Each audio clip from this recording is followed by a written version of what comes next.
ஐயப்பன் மந்திரியை சரமாரிய கேள்வியில் கேட்டு பதில் சொல்ல முடியாம மந்திரி திணறி நிற்கிறதையும் தன்னுடைய நோக்கம் அரச பதவி எதுவுமே கிடையாது அப்படின்னு அவருக்கு எச்சரிக்கை பண்ணி அனுப்புறதோட போன எபிசோட் முடிச்சிருந்தோம். அதோட தொடர்ச்சி இப்ப பார்க்கலாம். இவ்வளோ மணிகண்டன் திட்டுனா கூட மந்திரி திருந்தின மாதிரி தெரியல. திரும்பவும் இந்த விஷயத்தை யோசிச்சுட்டு இருக்காரு. இந்த உலகத்துல இருக்க ஒவ்வொருத்தரும் தான் நினைச்ச காரியத்தை செய்யக்கூடிய சக்தி உள்ளவன் அவனே தானே அப்படின்னு சக்கரபாணிட்ட கேட்கவும் அவன் புரியாம முழிக்கிறான். இது எல்லாருக்கும் தெரியும் அப்படின்னா கூட தன்னை விட பெரியவங்க யாரோ இருக்காங்கன்னு அவனே நினைச்சுக்கிறான் அப்படின்னு சொல்லவும் சக்கரபாணி நீங்க சொல்றது சரிதான் அப்படிங்கிறான். ஆமா, இனிமேலும் நாம இங்க வெட்டிய காலத்தை கழிச்சிட்டு இருக்க முடியாது. நாமளும் புத்திசாலிகள் ஆகணும், அதுவும் அதி புத்திசாலிகள் ஆகணும். அப்பதான் இந்த இடத்துல நம்மளால வாழ முடியும் அப்படின்னு சொல்லவும் சக்கரபாணி என்ன இப்படி ஒரு மனமாற்றம் உங்களுக்கு அப்படின்னு ஆச்சரியமா கேட்கிறான். மனமாற்றம்லாம் ஒன்றும் கிடையாது, எனக்கு அனுகூலமா ஒரு மாற்றம் பண்ணியிருக்கேன். எல்லா காரியமும் நம்ம கையை விட்டு போயிட்டு இருக்கு. எல்லாத்தையும் மணிகண்டன் தெரிஞ்சே பேசுறான். ராஜாவோ ராணியோ நம்ம என்ன சொன்னாலும் நம்பவும் மாட்டேங்கிறாங்க. நான் என்ன செஞ்சதுனால உங்களுக்கு சந்தேகம் தான் வருது. இனிமே வெறும் கையை வச்சுட்டு ஒன்றும் பண்ணக்கூடாது, பலம் பொருந்திய கைதான் வேணும் அப்படின்னு சொல்லிட்டு இருக்கும் போதே சக்கரபாணி நீங்க எவ்வளவு வருத்தப்படுறீங்க, நீங்க ஒரு வார்த்தை சொன்னீங்கன்னா அதை நான் செஞ்சு முடிச்சிடறேனே அப்படின்னு சொல்லவும் இனிமே எந்த பிரயோஜனமும் கிடையாது, நம்ம திட்டத்தோட அடிப்படையை மாத்தணும், நிறைய விஷயங்களை மாத்தி ஆகணும். அந்த மணிகண்டன் என்கிட்ட அம்பு வில்ல இருக்குன்னு சொல்றான் அப்படின்னு கோவப்பட்டு ஆத்திரத்தோட கத்த கொஞ்சம் பொறுமையா இருங்க, சோறுகளுக்கு காது இருக்கு,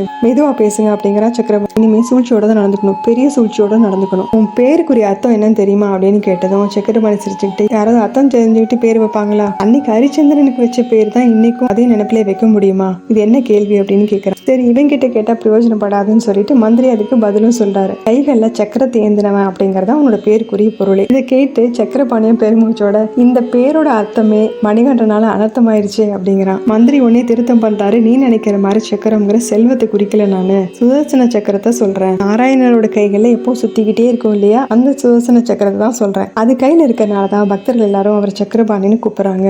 அது மாதிரிதான் நீ ஒரு சக்கரபாணி அப்படின்னு சொல்லவும் அவனும் நீங்க என்னதான் சொல்ல வரீங்க அப்படின்னு கேட்கிறான். அந்த சக்கரம் அற்புதங்களை நிகழ்த்தக்கூடியது, எதிரிகளை அழிக்கக்கூடியது, முதல்ல சொல்லுங்க அப்படிங்கிறான். இது நம்ம எதிரியோட இடம், அதனால நம்ம குரலை விட அவங்க குரல் தான் ஓங்கி இருக்கும். அதனால முதல்ல ராஜாவுக்கு ராணிக்கும் நம்ம மேல இருக்க சந்தேகம் தீர்ற மாதிரி சில விஷயங்களா செஞ்சு நம்ம பாதையை சீராக்கிக்கணும் அப்படின்னு சொல்லி ஏதோ புதுசா ஐடியா கிடைச்ச சந்தோஷத்துல சிரிச்சுக்கிட்டே மந்திரி அங்கிருந்து கிளம்ப வழக்கம் போல சக்கரபாணி புலம்பிட்டு இருக்கான். நாராயணரும் சக்கரபாணி தான், நானும் சக்கரபாணி தான், ஆனா என்ன என் கையில சுதர்சன சக்கரமும் இல்ல, செல்வமும் இல்ல அப்படின்னு சொல்லி வழக்கம் போல பெருமூச்சோட புலம்பிக்கிட்டே அங்கிருந்து கிளம்புறான். அடுத்த காட்சியில ராஜா கிட்ட கொண்டு வந்து மந்திரி அந்த ஓலையை காமிக்கிறாரு. அவரும் கரெக்டா கேட்கிறாரு. மணிகண்டன் கிட்ட எல்லாம் காமிச்சு திருத்தெல்லாம் பண்ணிட்டீங்களா அப்படின்னு கேட்கவும் அவர் பார்த்து எல்லாத்தையும் திருத்தி தான் கொண்டு வந்திருக்கேன் அப்படின்னு அழுத்தமா சொல்றாரு மந்திரியும். நீங்க கையெழுத்து போட்டா போதும் அப்படின்னு சொன்னதும் ராஜாவும் சரி வாங்க அப்படின்னு சொல்லி கூட்டிட்டு போறாரு. ராஜாவும் வர வழியிலேயே சொல்லிக்கிட்டு வராரு. எல்லா தீர்மானங்களும் மணிகண்டன் ரொம்ப சிறப்பா எடுத்திருக்கான், தவறு செய்யறவங்க அவங்களோட தவறை திருத்திக்கிற மாதிரி அப்படின்னு சொல்லவும் இவரும் வழக்கம் போல ஆமா ஆமா அப்படின்ட்டு இருக்காரு. மந்திரி தான் ஏற்கனவே சக்கரபாணிகிட்ட சொல்லிட்டு வந்திருக்காரு இல்லையா, சந்தேகத்தெல்லாம் நிவர்த்தி பண்ணணும்னு.